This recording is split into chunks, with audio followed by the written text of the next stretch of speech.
Takže tvůj syn zbyl mýho syna, děláš si ze mě srandu? Jak to mám vědět? Vzal mu 4 koruny na rohlíky. Když to jsou na 4 koruny. Jo, jasně, 4 koruny, takže potom ho naháněl několik kilometrů, rvali se, dal mu tyčí po hlavě. Ach jo, jsem poznala, není domluva. Mora, ty gáčo bílej. Tak pojď ne. po tobě. No tak pojď ne. Tak pojď! Se pojď rvat! Pojď ne.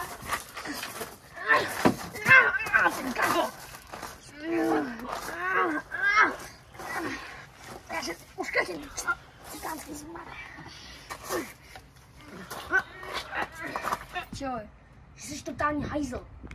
Já nemůžu, že můj syn umí prát. No, můj syn vyhrál. Na tvůj útek. Radši mu ty prachy vrátil. No, a přeradil ho tyčí. No, Což by tvůj neudělal. ale udělal. Já ho učím. Mora, kdyby ho tvůj syn zbyl, tak to by zavolal jeho čora, Mora, ty bych byl lepša. No, takže přesila, jo? Tak tady taky bude přesila za chvilku. Na moje ruce, na tvoje ruce. Do tvýho malého kokosa. Nikdo nepřeváží. Ty se sadil.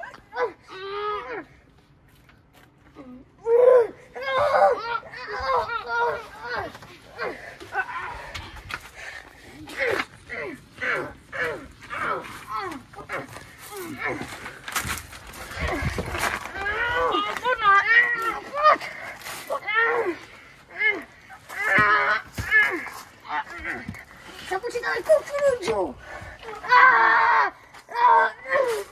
Vlez za mě ty 20-tunový prasa. Dostaneš. Jako by ti to nestačilo, vole. Vítám. Můžeš sklidnit. Zaknutí, vole.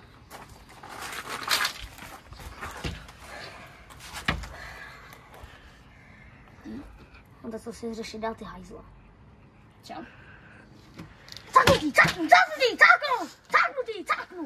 Zavolej hygienu na nás, sociálku na. Zavolám ho. Zavolej. Protože jsi takový prasata. Zavolej. Máš 20 tun, vole. Zavolej. Neumíte ani chovat k normálním lidem, ty vole. Umíme. Neumíte z toho. Jsi nejste normální rodina. Spíš vy.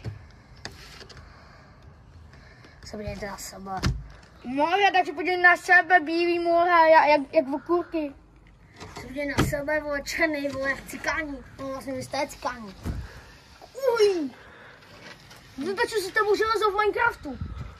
Já budu vyhodit můj kokos, že budeš na zemi. To ty tady nemáš právě. Mám. Pojď, takhle se nám. Zaknutí. Vypněte to radši, nebo to je zabiju. Vypněte to.